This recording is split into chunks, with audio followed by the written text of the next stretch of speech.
En este bloque vamos a tratar un tema que creo que es esencial para entender el mundo presente y sobre todo, pues bueno, cuál es la tendencia y cuál es el pensamiento que está debajo de muchas de las ideologías y de las tendencias para el mundo que se avecina, ¿no?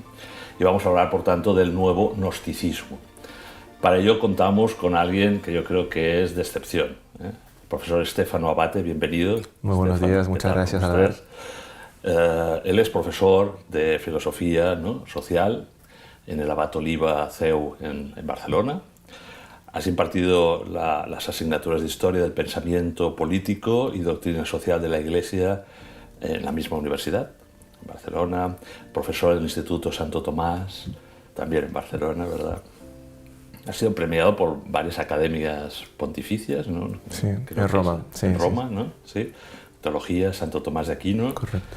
Eres doctor en Humanidades y Ciencias Sociales, con una tesis muy interesante y que nos va a ir muy bien para los temas que vamos a tratar, ¿no?, que es la secularización de la esperanza cristiana y el mesianismo moderno, ¿verdad? Esa ha sido tu tesis doctoral. La investigación del profesor Abate pues, se centra en lo que podemos denominar la filosofía social, la filosofía de la historia, la filosofía política, ¿verdad?, con especial atención a la influencia de la gnosis, ¿no?, del gnosticismo, en los diferentes ámbitos de la ciencia social, de la filosofía de la historia, ¿no?, de las transformaciones políticas y sociales a través de la idea de comunidad, de desarraigo, de posmodernidad, de control social, ¿no? Has publicado muchísimas artículos, libros, 20, 30, ¿no? No sé, creo que eres un autor bastante prolífico, pero quiero destacar uno, ¿no?, por el tema que vamos a ir tratando en alguno de los capítulos del bloque, ¿no?, es reciente, del 2022, Transhumanismo y Gnosis, un paralelismo, ¿no? Bueno, como estamos abriendo el bloque, este capítulo siempre es introductorio, ¿no? Stefano, a mí me gustaría un poco que nos definieses qué es la gnosis, qué es el gnosticismo y algunos puntos esenciales, ¿no?, de esta corriente. Bien, pues la gnosis es una herejía del primer siglo, segundo siglo de la época cristiana, y significa conocimiento en griego. Es una palabra que es esto, conocimiento, y se oponía y se opone todavía hoy a la palabra pistis, que significa fe.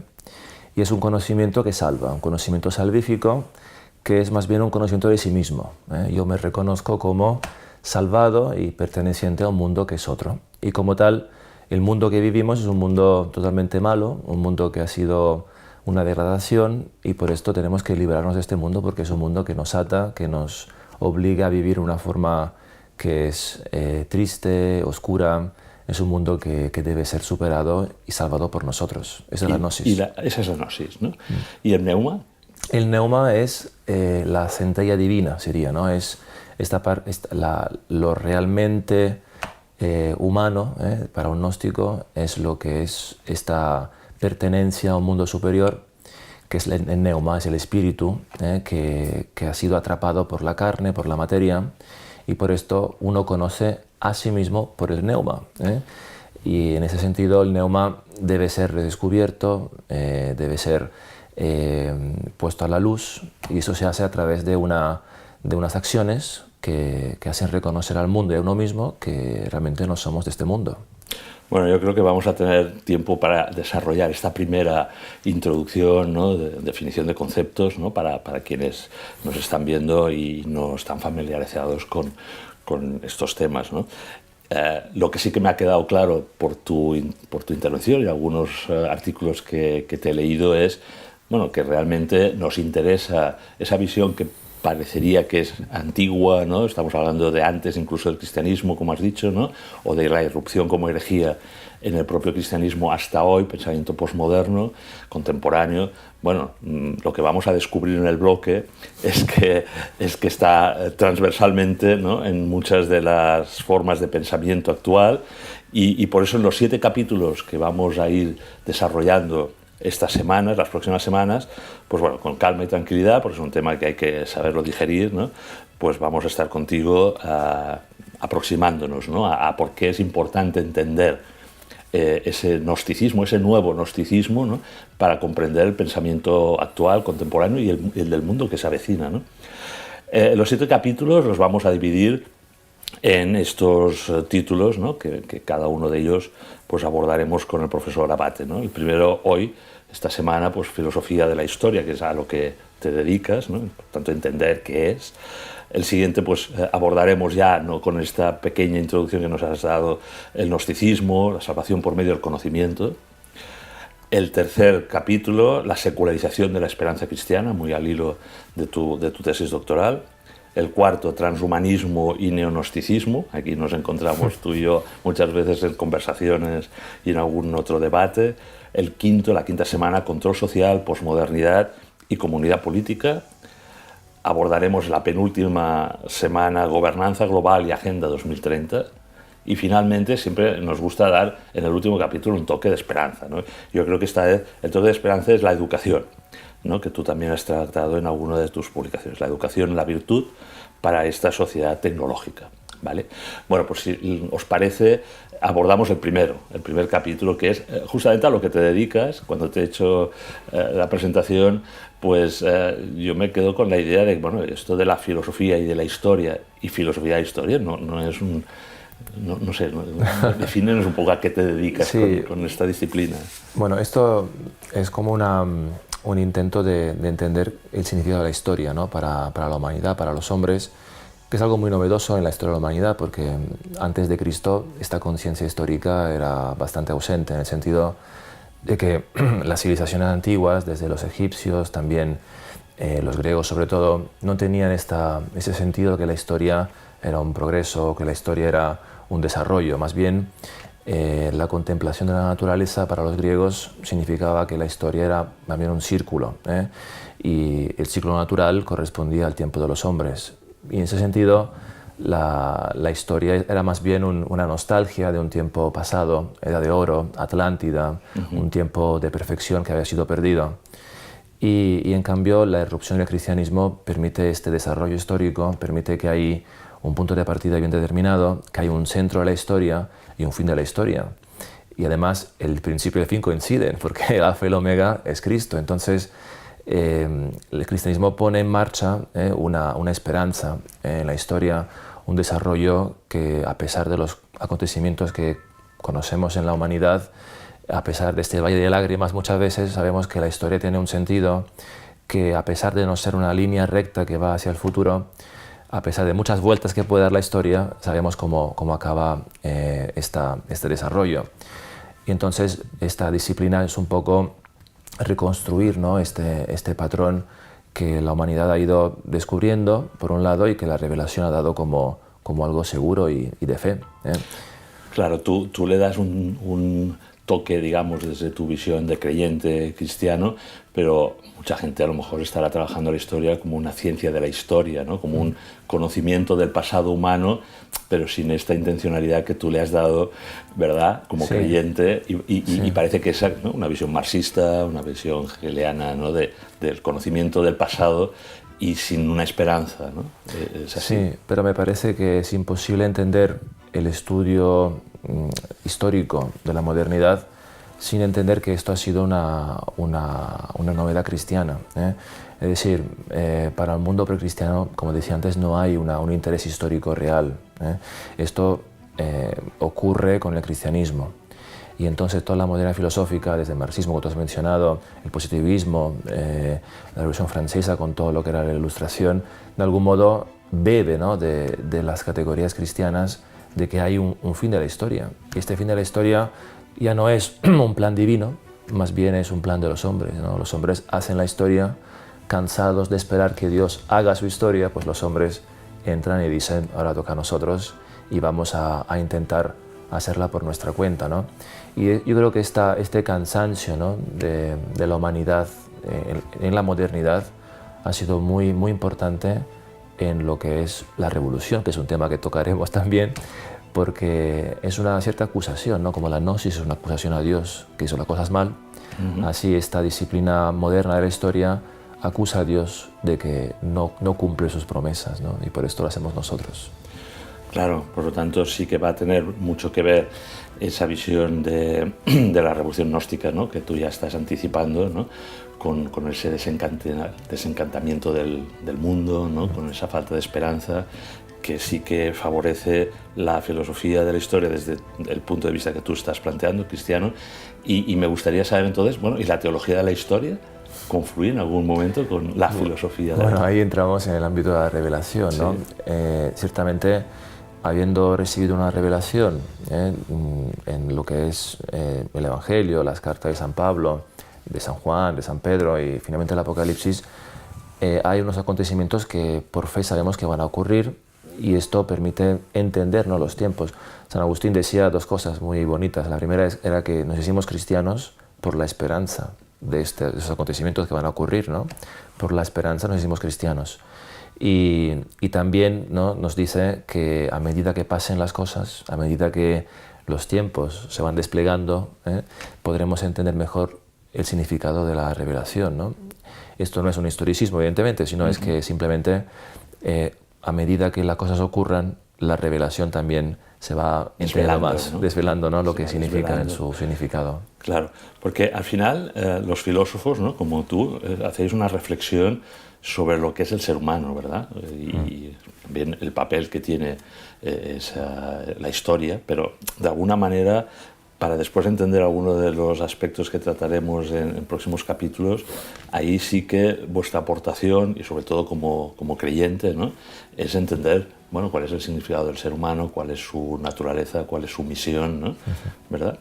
Bueno, para un creyente el significado de lo humano se entiende a través de la revelación de Cristo. Es decir, Cristo desvela al hombre quién es el hombre. Y evidentemente la naturaleza puede, con la razón, ¿no?, alcanzar un conocimiento del hombre. Sin embargo, hay tantas cosas en este misterio que es el hombre que no se entiende, no se puede entender muy fácilmente mal, ¿no? Santo Tomás lo explica en la Suma contra Gentiles, ¿no? Al principio, Dios quiso también revelar aquello que podíamos haber entendido por la razón, porque es fácil equivocarse por la razón y también hay cosas que requieren mucho estudio, requieren mucho tiempo y la gente no tiene mucho tiempo. Entonces, para poder también fijar, ¿no?, con una certidumbre mayor y de fe, ¿no?, aquello que es el hombre, pues Dios quiso hasta revelar aquello que era naturalmente alcanzable para el hombre, ¿no? Y por esto Cristo revela al hombre el misterio del hombre, ¿no? Claro, el camino que ha ido adoptando esa filosofía de la historia desde un punto de vista secular, ¿no? No el que estás tú planteando, ¿no?, sino marxista, etcétera, ¿no?, secular, ¿no?, tal vez nos lleva a un sinsentido, ¿no?, a algo que incluso puede poner en crisis la propia disciplina de filosofía de la historia, ¿no? Está de moda ahora la filosofía de la historia. Bueno, es que es un gran tema, ¿no?, porque venimos de una época que es la modernidad, donde ha habido una propuesta acerca de un fin de la historia. Una propuesta que ha movido masas enteras de población, que ha encantado el mundo nuevamente, ¿no?, a través de promesas mesiánicas, ¿no?, desde un mundo de libertad, un mundo de paz, un mundo de justicia. Y esto ha habido varias promesas, ¿no?, en el siglo XIX, XX, que han acabado muy mal, finalmente, ¿no? El gran fracaso de la modernidad política, eso se ha visto muchas veces, son las guerras mundiales, ¿no?, y la tremenda matanza, ¿no?, de inocentes, de personas, de generaciones enteras. O sea, todos los destinos humanos que querían y apostaban y prometían un futuro radiante se han convertido en algo muy, muy escalofriante, ¿no? Como decía Messori, los paraísos ideales se convierten en infiernos reales. Y esta decepción es lo que estamos viendo hoy, una decepción de una promesa que ha fracasado. Por tanto, estamos hablando de viejos mesianismos y actualmente de nuevos mesianismos, ¿no? Claro, ¿no?, los nuevos mesianismos son mesianismos, yo diría que son muy, muy débiles, ¿no?, degradados, hasta absurdo a veces, pero que siguen seduciendo a las personas. Esto manifiesta lo que tú decías antes sobre el hombre, ¿no? El hombre no puede aceptar, ¿no?, un destino de desgracia, un destino desesperante, un destino donde las preguntas más profundas de su corazón queden desatendidas. Y por esto busca incesantemente, hasta desesperadamente, esas respuestas. Y las propuestas modernas, ¿no?, de estos mesianismos son muy degradadas muchas veces y pueden parecer absurdas, pero siguen contestando la pregunta del hombre, ¿no? ¿Qué puedo esperar? Como decía Kant, ¿no? ¿Qué puedo esperar Y si la respuesta es nada, los hombres pues se enloquecen. Es la desesperanza, ¿no? Sí. Es el desencantamiento, Correcto. es esa degradación del ser humano, ¿no? Claro, entonces nos escandalizamos un poco de esas causas que tú comentabas de liberación, lo iremos tratando en algún otro capítulo, ¿no? Pero esa promesa de liberación, ¿no? De las grandes causas que en el siglo XX, ¿no? nos ha llevado a esta violencia, a esa confrontación, a ese sinsentido, ¿no? De que bueno, nos han desencantado, ¿no? Algunas de las ideologías que surgieron en su momento, ¿no? El marxismo y otras, ¿no? ¿Tú crees que ahora se están reproduciendo o están naciendo otras, ¿no? Que después creo que sí, que las iremos abordando, ¿verdad? Para intentar volver a encantar al ser humano, volverle a ilusionar, darle una esperanza secular, una idea de salvación? Sí, mira, hay un autor muy así conocido, Lyotard, que hablaba del fin de los grandes relatos, ¿no? De la posmodernidad, que ya no hay propuestas atractivas para los hombres, hay un pensamiento débil, ¿no? Y todo esto que estamos diciendo. Sin embargo, me parece que hay la emergencia de una nueva propuesta, una nueva promesa que viene por la ciencia, ¿no? El hombre posmoderno, el hombre que conocemos, nuestro vecino en la cola del correo, ¿no? Sigue manteniendo un cierto encantamiento por la propuesta científica, ¿no? La ciencia nos va a salvar. La ciencia es como la última gran objetividad, ¿no? Que el mundo puede ofrecer al hombre desencantado.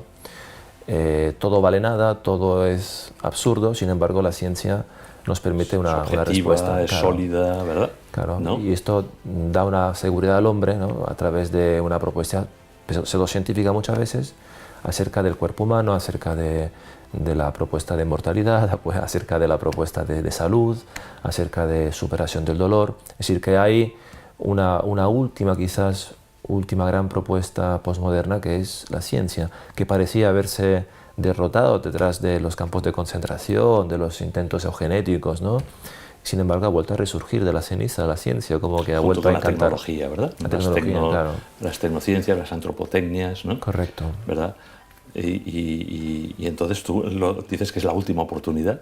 Me parece, porque no hay mucha otra cosa, ¿no? Me parece que la propuesta posmoderna es una propuesta muy débil, ¿no?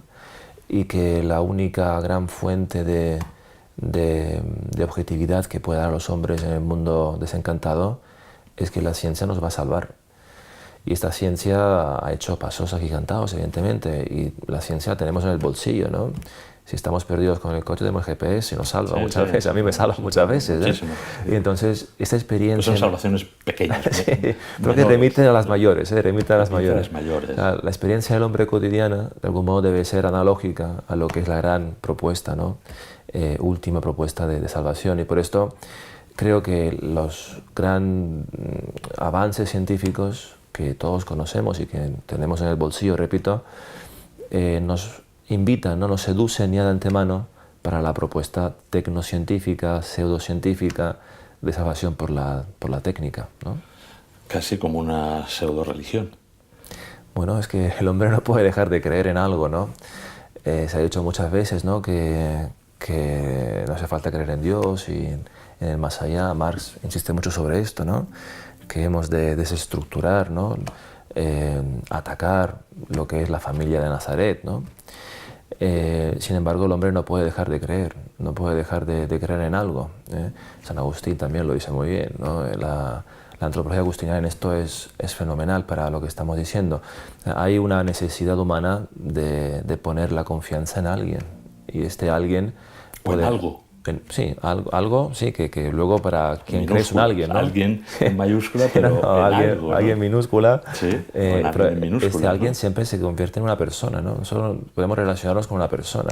Hasta las máquinas, ¿no? Las podemos humanizar, o los perros. Es decir, este algo para la persona que cree es alguien, con minúscula, evidentemente, ¿no? Sí.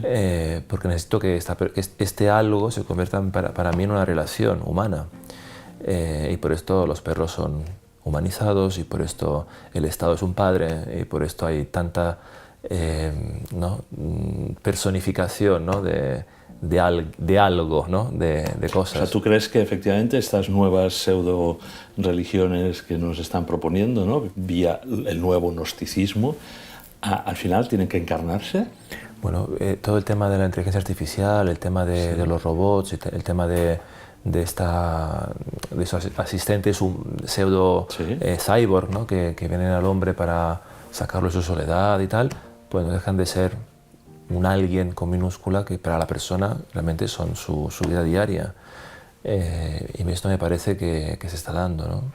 Y entonces ahí, para ir finalizando el capítulo, ¿qué pinta la doctrina gnóstica? ¿Cómo se ha, de alguna manera, cómo vuelve a emerger, ¿no? En estas nuevas tendencias que tú estás apuntando?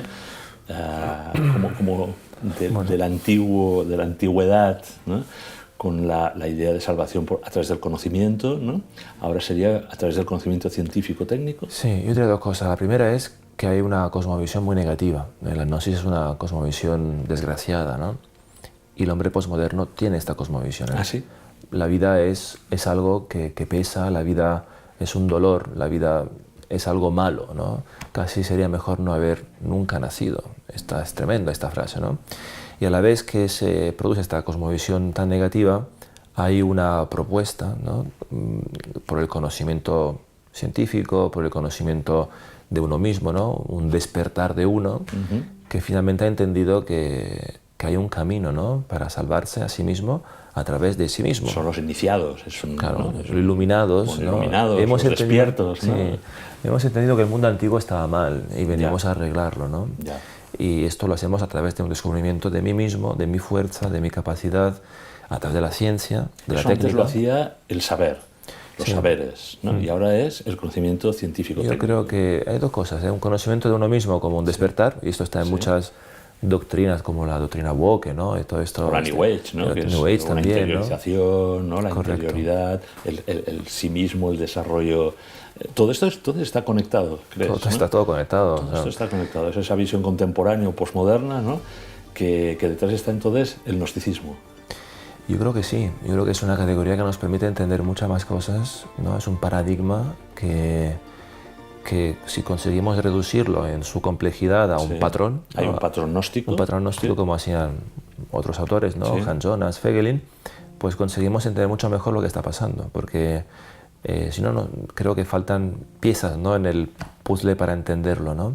Y la gnosis nos da esta unidad que une, por un lado, la desgracia cósmica de la vida humana con una salvación que nace de uno mismo y que requiere el rechazo, requiere la destrucción del mundo antiguo para formar un mundo nuevo, ¿no? Bueno, yo creo que esto es lo que tendremos que ir desarrollando, pues bueno, seguramente ya en el siguiente capítulo, ¿verdad? Esta idea que estás planteando tú al hombre posmoderno, contemporáneo y al que tendremos en el mundo que se avecina, ¿no? A través de esa idea de salvación, ¿no? Que tú estás planteando y que yo creo que por eso en este bloque nos interesaba tanto hablar del nuevo gnosticismo, ¿no? Porque el patrón gnóstico nos puede dar, como has dicho, ¿no, Stefano?, la clave exacta de lo que está pasando con otras ideologías disolventes de la naturaleza humana, ¿no? Porque un poco la gnosis va por ahí, ¿no? O sea, quiere disolver la naturaleza humana. Claro, la naturaleza humana no deja de ser una degradación, un error cósmico. Es un error cósmico. Es un error que Dios, un Dios malvado, según los gnósticos antiguos, había producido por una cierta mitología, ¿no? Hay todas unas historias muy complejas acerca de la caída del hombre. Y entonces, claro, toda la naturaleza humana, la psique humana, el cuerpo humano, nuestra naturaleza no deja de ser un engaño. Además, hay una voluntad totalmente demoníaca, demiúrgica, ¿no? de que el hombre no se entere de que está mal hecho y que entonces crea, por ejemplo, su conciencia, crea en las instituciones naturales como la familia, crea que hay un orden de la procreación, hay un orden también de la amistad humana. Todo esto son errores que el demiurgo usa para mantenernos en el engaño. Y entonces, claro, viene la gnosis a decirnos que tu psique, tu conciencia está equivocándose, tu cuerpo sexuado es un error, el hecho de que haya un orden en este mundo no deja de ser un engaño para que tú lo creas y finalmente obedezcas a este orden del mundo. Entonces, claro, es una dinamita, ¿no? que rompe la... Ya veo que esta revolución gnóstica que tú pues has estudiado también, pues tenemos que abordarla con más detenimiento. Profesor Abate, si te parece, la semana que viene, ¿no?, seguimos el hilo que tú has dejado hoy, ¿no?, el cómo pretende el nuevo gnosticismo una salvación, ¿no?, puesta en las tecnociencias, ¿no?, y te emplazo, por lo tanto, pues a un próximo programa. Muy bien, hasta pronto. Hasta ahora. Muchas gracias.